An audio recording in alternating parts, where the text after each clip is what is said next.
4:07. You're listening to the Pyra programme. We now embark upon the final adventure in the company of A.J. Raffles and his companion Bunny, whose gentlemanly exploits in the underworld have so far remained undetected, despite some impressive adversaries. Although Raffles is often motivated by sheer devilry and the prospect of a ticklish challenge, his cautious ally Bunny is driven by a severe shortage of cash.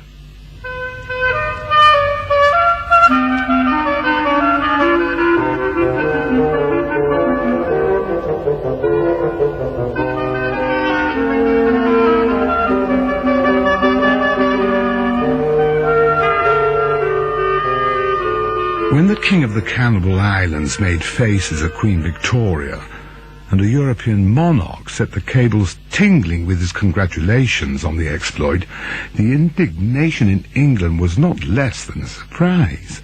But when it transpired that a gift of peculiar significance was to follow the congratulations to give him weight, the inference prevailed that the white potentate and the black had taken simultaneous leave of their 14 senses, for the gift was a pearl of price unparalleled, picked aforetime by British cutlasses from a Polynesian setting and presented by British royalty to the monarch, who now seized this opportunity of restoring it to its original possessor.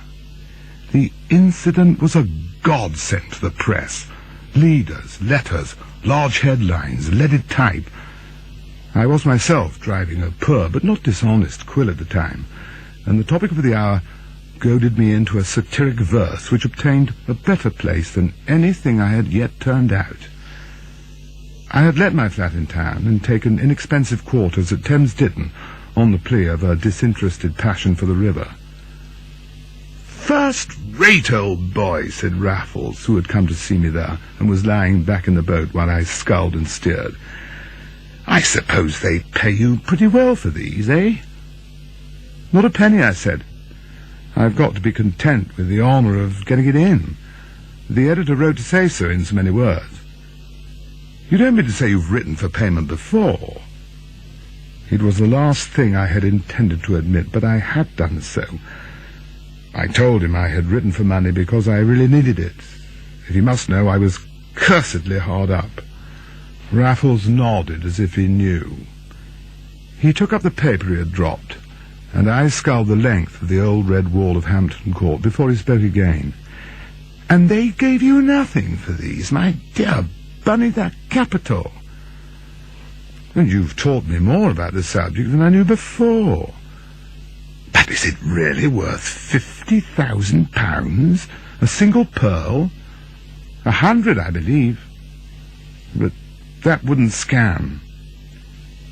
£100,000, said Raffles with his eyes shut. I thought I knew what he was going to propose, but I was mistaken. "It is worth all that," he cried at last. "There will be no getting rid of it at all. It's not like a diamond that you can subdivide. But I beg your pardon, Bunny, I was forgetting." We said no more about the Emperor's gift. Neither did we touch again on what Raffles professed to have forgotten, my lapse into virtue, as he had been pleased to call it. We were both a little silent, a little constrained, each preoccupied with his own thoughts. It was months since we had met, and as I saw him off that night, I fancied it was for more months that we were saying goodbye. But as we waited for the train, I saw those clear eyes peering at me under the station lamps, and when I met their glance, Raffles shook his head. "You don't look well at all, Bunny," he said. "I never did believe in this Thames Valley. You want a change of air. What you really want is a sea voyage." "Well, that's all very well, A.J., I protested, but you forgot I told you about my funds." "I forget nothing. I merely don't want to hurt your feelings. But look here. A sea voyage you shall have. I want to change myself, and you shall come with me as my guest. We'll spend July in the Mediterranean. Will you come?" "Well, like a shot, if you go." I shook his hand and waved mine in farewell, with the perfectly good-humoured conviction that I should hear no more of the matter. But late on Wednesday night, I found a telegram from Raffles at my lodgings. "Arranged to leave Waterloo by North German Lloyd's Special," he wired. "9:25 a.m. Monday next.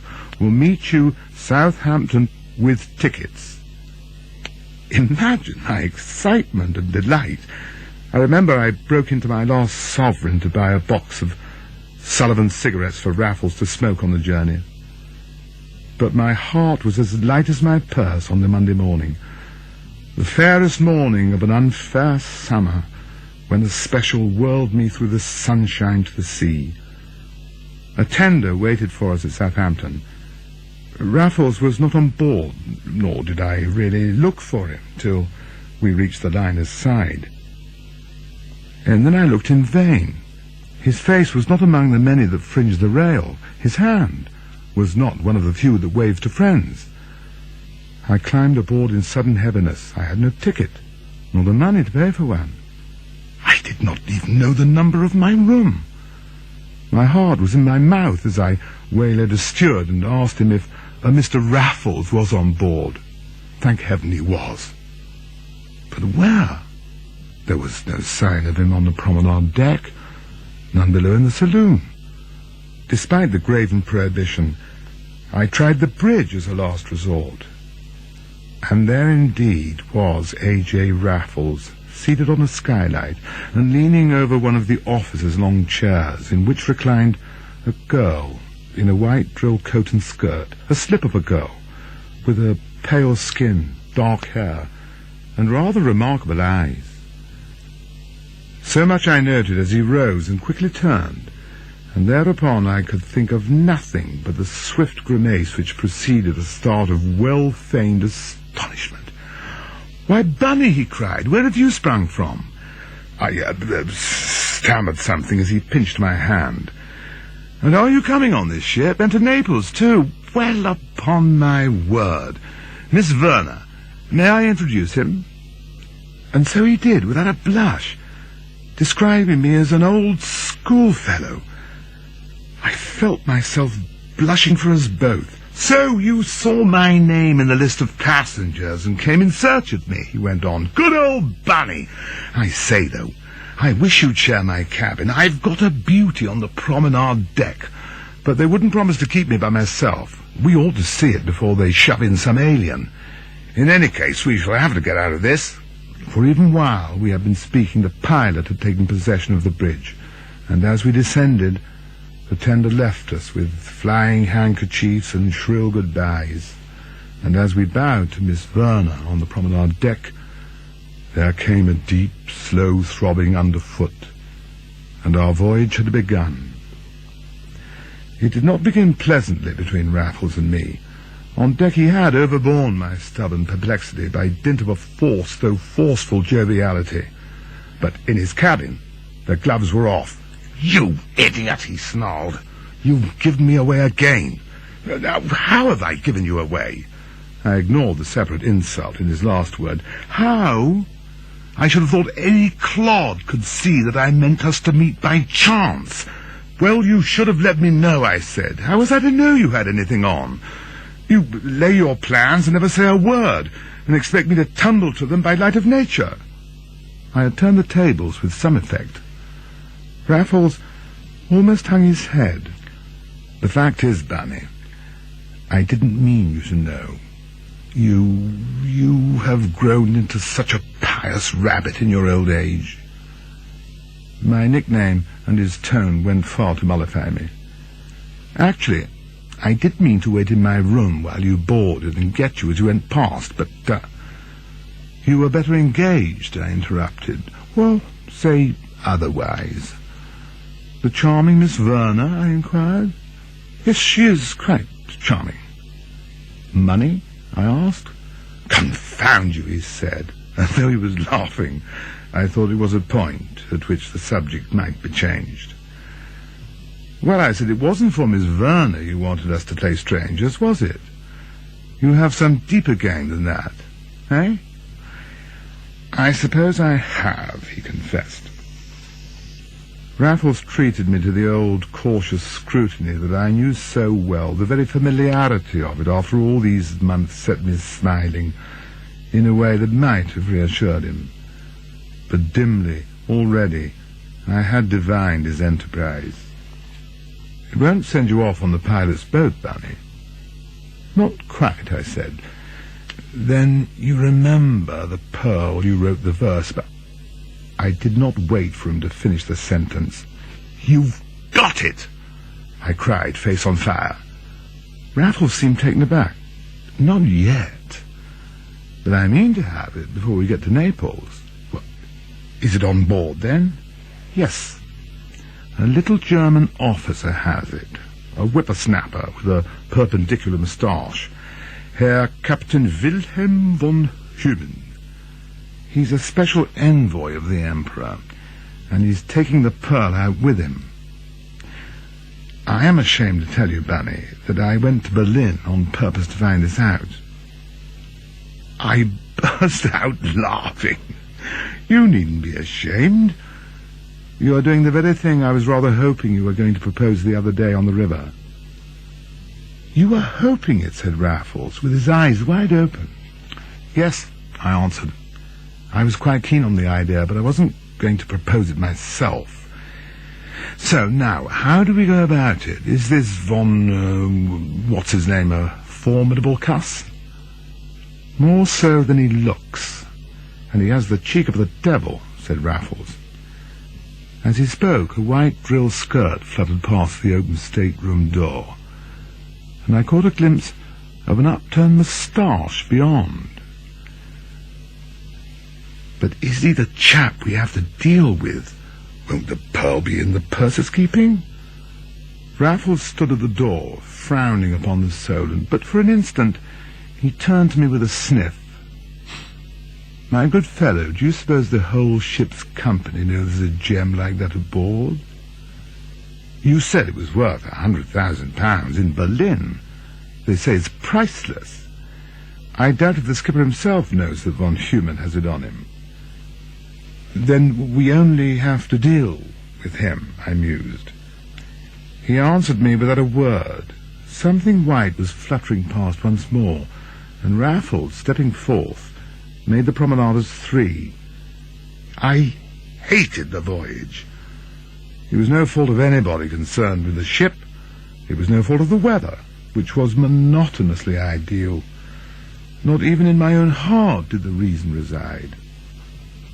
Conscience and I were divorced at last, and the decree made absolute.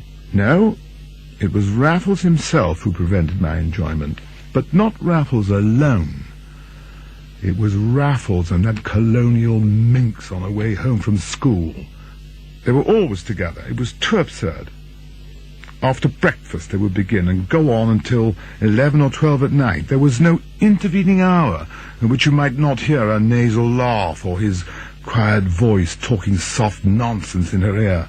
Of course it was nonsense. Is it conceivable that a man like Raffles, with his knowledge of the world, his experience of women, could find anything but nonsense to talk day together to a giddy young schoolgirl?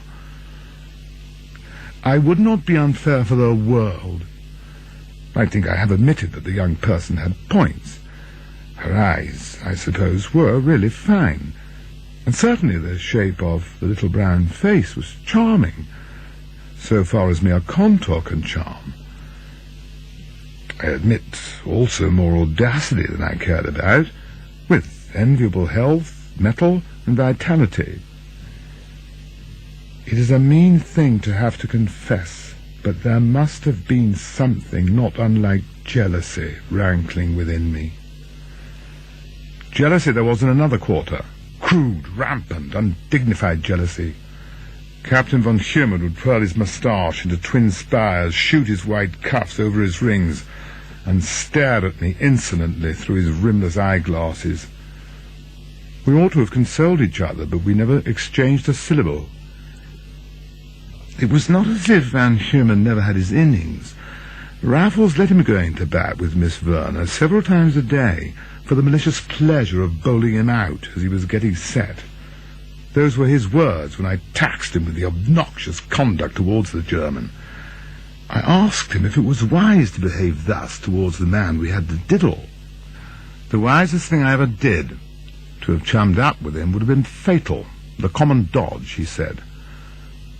I was consoled, encouraged, almost content. I had feared Raffles was neglecting things, and I told him so in a burst. He shook his head with a smile. Plenty of time, Bunny, plenty of time. We can do nothing before we get to Genoa, and that won't be until Sunday night. The voyage is still young, and so are we. Let's make the most of things while we can. On the Sunday afternoon, I was asleep in my berth when the curtains were shaken by Raffles, who was in his shirt sleeves on the settee. "Achilles sulking in his bunk?" he asked. "What else is there to do?" I said, stretching and yawning. "I have found something else, Bunny." "Oh, I dare say," I said. No, you misunderstand me. The German whippersnapper's making his century this afternoon. I've had other fish to fry. We shall be in Genoa before sunset. It's the place where the deed's got to be done, on board, tomorrow night. I asked him how he proposed to enter von Schumann's stateroom unobserved, and even through the curtained gloom of ours, his face lighted up. "Climb into my bunk, Bunny, and you shall see." I did so, but could see nothing. Raffles reached across me and tapped the ventilator, a sort of trap-door in the wall above his head, some 18 inches long and half that height. It opened outwards into the ventilating shaft. "That," he said, "is the door to fortune. Open it if you like. You won't see much, because it doesn't open far, but loosening a couple of screws will set that all right. The shaft, as you may see, is more or less bottomless. The top is a skylight on the bridge. That's why this thing has to be done while we're at Genoa, because they keep no watch on the bridge in port. The ventilator opposite is von Schumann's. It again will only mean a couple of screws, and there's a beam to stand on while you work. The great point is that neither of us should be seen from the time we turn in. A couple of ship's boys do the sentry go on these decks, and they shall be our witnesses. By Jove, it'll be the greatest mystery that ever was made." "Well, so long as von Schumann doesn't resist," I said. "Resist? He won't get a chance. He drinks too much beer to sleep light, and nothing is so easy as to chloroform a heavy sleeper. Von Schumann will be past sensation almost as soon as I get my hand through his ventilator." He said von Schumann was certain to sleep with a bolted door, which of course he would leave unbolted, and spoke of other ways of laying a false scent. There would not be a tiresome search for the pearl. It would be about von Schumann's person, and Raffles knew exactly where and in what he kept it. Naturally, I asked him how he could have come upon such knowledge, and his answer led up to a momentary unpleasantness. "It's a very old story, Bunny. I really forget in what book it comes. I'm only sure of the Testament, but Samson was the unlucky hero, and Delilah the heroine." "So, the fair Miss Werner has been playing Delilah," I said, in a very innocent sort of way. I forced von Schumann to score all the points he could, and that was his great stroke. He has even shown Amy the pearl. "Amy, eh? And she promptly told you," I said. "Nothing of the kind," he said. "I had the greatest trouble in getting it out of her." His tone should have been sufficient warning to me. I had not the tact to take it as such. At last I knew the meaning of his furious flirtation, and stood wagging my head and shaking my finger, blinded to his frowns by my own enlightenment. "Wily worm," I said. "Now I see through it all. How dense I have been. I simply couldn't fathom what you saw in that little girl. I never dreamt she was part of the game. So you think it was that? And nothing more, eh? He said. You didn't know she was the daughter of a wealthy squatter, and it doesn't occur to you that I might like to draw stumps, start clean, and live happily ever after in the bush? With that voice? It certainly does not, I laughed. Bunny! He cried so fiercely that I braced myself for a blow. But no more followed. Do you think you would live happily? I made so bold to ask him. God knows, he answered. And with that he left me, to marvel at his look and tone, and more than ever at the insufficiently exciting cause.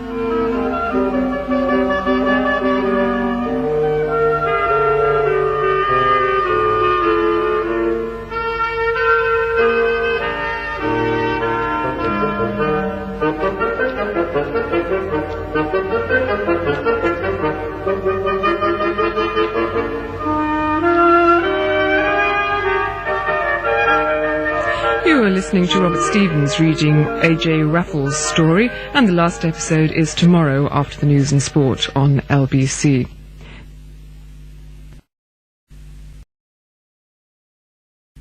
Now the final episode of Ernest Hornung's Raffles the Amateur Cracksman, read for us by Robert Stevens. Raffles and Bunny are aboard the liner Ulan, proceeding through the Mediterranean and carrying a precious cargo. It's a rare and costly pearl being returned to a Polynesian king by the hand of a German officer, Herr Captain Wilhelm von Heumann. Raffles means to steal the pearl, but seems totally distracted by the flirtation with the lovely Miss Werner.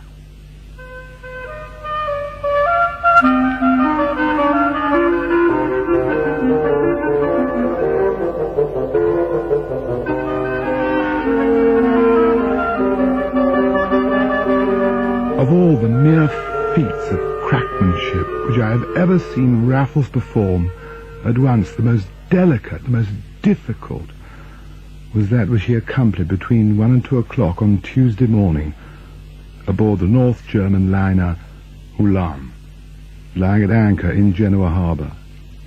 Not a hitch occurred. Everything happened as I had been assured everything must. Nobody was about below, and only the ship's boys were on deck. It was 25 minutes past 1 when Raffles, without a stitch of clothing on his body, but with a little glass phial corked with cotton wool between his teeth and a tiny screwdriver behind his ear, squirmed feet first through the ventilator over his berth.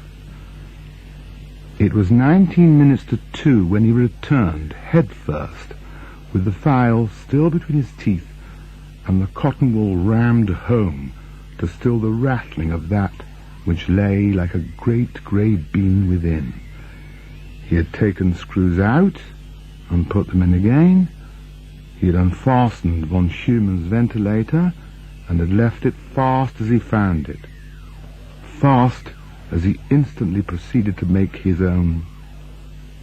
As for von Schumann, it had been enough to place the chloroform wad on his moustache. Thereafter, the intruder had climbed both ways across his shins without eliciting a groan. And here was the prize, this pearl, as large as a filbert, with a pale pink tinge, like a lady's fingernail. We gloated over it when all was snug. All we had to do now was to secrete the gem so that we could stand the strictest search and yet take it ashore with us at Naples. And this Raffles was doing when I turned in. I myself would have landed incontinently that night at Genoa and bolted with the spoil, but he would not hear of it for a dozen good reasons. On the whole, I do not think that anything was discovered or suspected before we weighed anchor, but I cannot be sure. It is difficult to believe that a man could be chloroformed in his sleep and feel no telltale effects, sniff no suspicious odour in the morning. Nevertheless, Von Schumann reappeared as though nothing had happened to him, and by 10 o'clock we were quit of Genoa. The last lean, blue-chinned official had left our decks. The last passenger had come aboard at the last moment, a fussy greybeard who kept the big ship waiting while he haggled with his boatman over half a lira. But at length we were off, and Raffles and I leaned together over the rail, watching our own shadows on the pale green liquid-veined marble that again watched the vessel's side. Von Schumann was having his innings once more with Miss Werner. It was part of the design that he should remain in all day and so postpone the inevitable hour, though the lady looked bored and was forever glancing in our direction. He seemed only too willing to avail himself of his opportunities. But Raffles was moody and ill at ease. He had not the air of a successful man. He would neither talk to me, nor would he let me go. I could but opine that the impending parting at Naples sat heavily on his spirit. Finally he said, "Can you swim, Bunny?" "Well, a bit," I replied. 10 miles. 10? I burst out laughing. "Not one. Why do you ask?" "We shall be within 10 miles swim of the shore most of the day." "But what on earth are you driving at, Raffles?" "Nothing," he said. "Only I shall swim for it if the worst comes to the worst. I suppose you can't swim underwater at all." I did not answer his question. I scarcely heard it. Cold beads were bursting through my skin. "Why should the worst come to the worst?" I whispered. "We aren't found out, are we?" "No." "Then why speak as though we were?" I asked. "We may be." The man with the beard who came aboard last, he is Inspector Mackenzie of Scotland Yard. "Are you sure?" I was aghast. "Sure." I was only sorry to see we didn't recognize him, too, from our encounter with him at the cricket weekend. I took my handkerchief to my face, and now that I thought of it, there had been something familiar in the old man's gait, as well as something youthful for his apparent years. His very beard seemed unconvincing now that I recalled it. I looked up and down the deck, but the old man was nowhere to be seen. "And that's the worst of it," said Raffles. "I saw him go into the captain's cabin 20 minutes ago." "But what can have brought him?" I cried miserably. "Can it not be a coincidence? Is it not somebody else he's after?" Raffles shook his head. "I've been afraid of this for some weeks. There have been several indications that he's been on my track for some time, and I'm not really unprepared for this. But it can only be pure suspicion. I'll defy him to bring anything home, and I'll defy him to find the pearl." "But I still don't understand," I said. "Why should Mackenzie be after you now? He couldn't come all this way about a jewel which was perfectly safe for all he knew."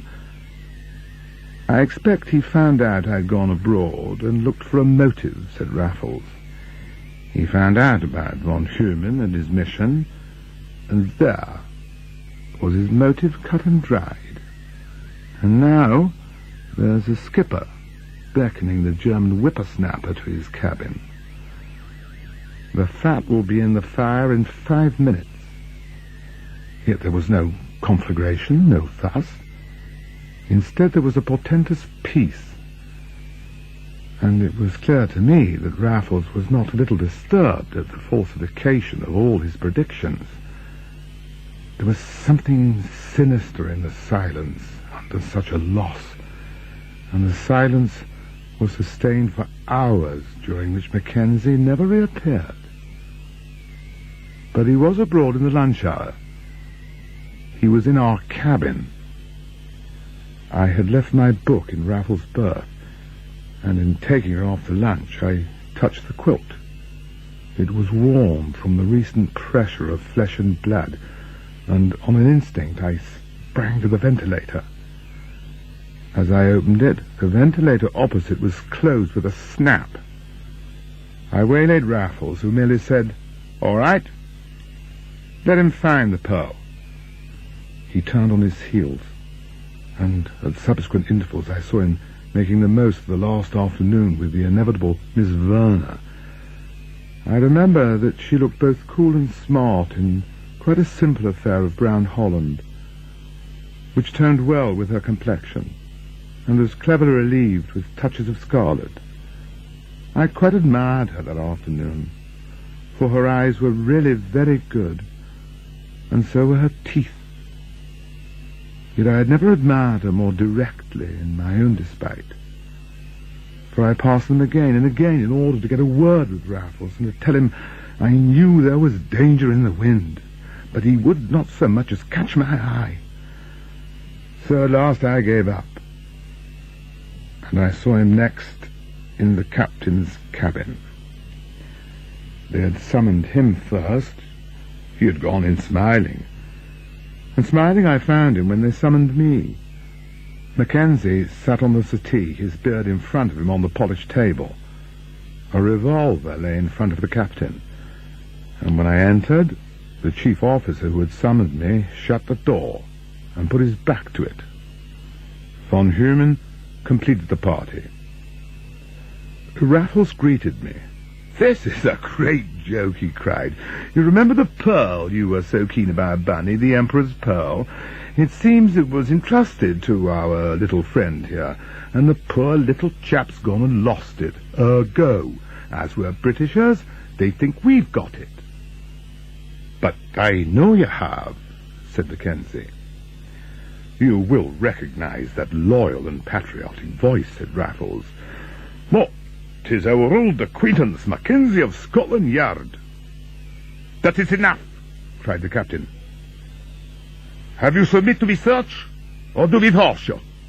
"What you will," said Raffles, "but it will do you no harm to give us fair play first. You accuse us of breaking into Captain von Herman's stateroom during the small hours this morning and abstracting from it this confounded pearl. Well, I can prove that I was in my own room all night long, and I have no doubt my friend can do the same." "Most certainly I can," I said indignantly. "The ship's boys can bear witness to that." Mackenzie laughed. "That was very clever," he said, "and like enough it would have served if I had not stepped aboard. But I've just had a look at those ventilators, and I think I know how you worked it. Anyway, Captain, it makes no matter. I'll be clapping the darbies on these young sparks, and then—" "By what right?" roared Raffles. I never saw his face in such a blaze. "Search us if you like. Search every scrap and stitch we possess. But you dare lay a finger on us without a warrant?" "I wouldn't he dare," said Mackenzie, as he fumbled in his breast pocket, and Raffles dived his hand into his own. "Hold his wrist!" shouted the Scotsman. And the huge Colt that had been with us many a night, but had never been fired in my hearing, clattered on the table and was raked up by the captain. "All right," said Raffles savagely to the mate. "You can let go now. I won't try it again. Now, Mackenzie, let's see your warrant." The detective handed over the document. Raffles perused it, and with a smile and a shrug returned the paper. "It's a strong hand, Mackenzie," he said. "2 burglaries and the Melrose necklace, Bunny." He turned to me with a rueful smile. "And all easy to prove," said the Scotsman, pocketing the warrant. "I've one of these for you," he said, nodding to me, "only not such a long one." "To think that my ship should be made a den of thieves," said the captain reproachfully. "I am obliged to put you both in irons until we get to Naples." "Surely not," exclaimed Raffles. "Mackenzie, intercede with him. Don't give your countrymen away before all hands. Captain, we can't escape." "Sure you could hush it up for the night." "What about this pearl you are stealing?" said the captain. "You shall have it," cried Raffles. "You should have it this very moment, if you guarantee No public indignity on board. Then I'll see to, as long as you behave yourselves. There. Now where is it? Said Mackenzie. On the table, under your nose, said Raffles. My eyes fell with the rest, but all that lay on the shiny table was Raffles' revolver. Mackenzie promptly caught it up and opened the chamber and the butt. Not there. Not there. But you're getting hot. Try the cartridges. Mackenzie emptied them into his palm and shook each one to his ear without result. Oh, give them to me! And in an instant Raffles found the right one, had bitten out the bullet, and placed the Emperor's pearl with a flourish in the centre of the table. After that, you perhaps show me such little consideration as you have in your power, Raffles said. Captain, I have been a bit of a villain, as you see, and as such I am ready and willing to lie in irons all night if you deem it requisite for the safety of your ship. All I ask is that you do me one favour first. That shall depend upon what the favour will be. Captain, Raffles said, I have done a worse thing aboard your ship than any of you know. I have become engaged to be married, and I want to say goodbye. I suppose we were all equally amazed, but the only one to express his amazement was von Schumann, whose deep-throated German oath was almost his first contribution to the proceedings. But his objection to the meeting was soon overruled. Raffles was to have 5 minutes with the girl, while the captain and Mackenzie stood within range, but not earshot, with their revolvers behind their backs. As we were moving from the cabin, Raffles stopped and gripped my hand. So I've let you down at last, Bunny. At last, after all. If you knew how sorry I am. But you won't get much. I don't see why you should get anything at all. Can you forgive me? This may be for years, and it may be forever. You know, you were a good pal always when it came to the scratch. Some day or other you mayn't be so sorry to remember you were a good pal to the last. There was a meaning in his eye that I understood, and my teeth were set and my nerves strung ready as I wrung that strong and cunning hand for the last time in my life. How that last scene stays with me, and will stay to my death. How I see every detail, every shadow on that sunlit deck. It was deserted but for the group of which I was one, and for the pale, slim, brown figure further off with Raffles. Engaged! I could not believe it, cannot to this day. Yet there they stood together, and we did not hear a word. There they stood out against the sunset, and their shadows reached almost to our feet. Suddenly, an instant, and the thing was done. A thing I have never known whether to admire or detest. He caught her, he kissed her before us all, then flung her from him that she almost fell. It was that action which foretold the rest. The mate sprang after him, and I sprang after the mate. Raffles was on the rail, but only just. "Hold him, Bunny," he cried. "Hold him tight." And as I obeyed that last behest with all my might, without a thought of what I was doing, save that he bade me do it, I saw his hand shoot up and his head bob down, and his lithe, spare body cut the sunset as cleanly and precisely as though he had plunged at his leisure from a diver's board. Of what followed on deck I can tell you nothing, for I was not there. Nor can my final punishment, my long imprisonment, my everlasting disgrace, concern or profit you, beyond the interest and advantage to be gleaned from the knowledge that I at least had my deserts. But the one thing I must tell you, believe it if you will, Only one more thing, and I'm done. I was promptly thrust into a second-class cabin on the starboard side, put in irons, and the doors locked upon me as though I were another Raffles. Meanwhile a boat was lowered, and the sea scoured, but to no purpose. But either the setting sun flashing over the waves must have blinded all eyes, or else mine were victims of a strange illusion. For the boat was back, the screw throbbing, and the prisoner peering through his porthole across the sunlit waters that he believed had closed forever over his comrade's head. Suddenly the sun sank behind the island of Elba. The lane of dancing sunlight was instantaneously quenched and swallowed in the trackless waste.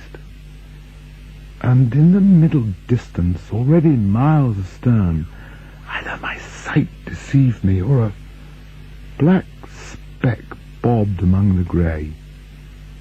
The bugle had blown for dinner. It may well be that all save myself had ceased to strain an eye. And now I lost what I had found. Now it rose, now sank, and now I gave it up utterly. Yet anon it would rise again, a mere mote, dancing in the dim grey distance, drifting towards a purple island, beneath a fading western sky streaked with dead golden cerise. And night fell before I knew whether it was a human head or not. Robert Stevens has been reading Ernest Hornung's Raffles the Amateur Cracksman, and that was the final episode. On Monday, Steve Hodson starts reading Ted Olbury's novel The Choice. That's after the 4 o'clock news on LBC.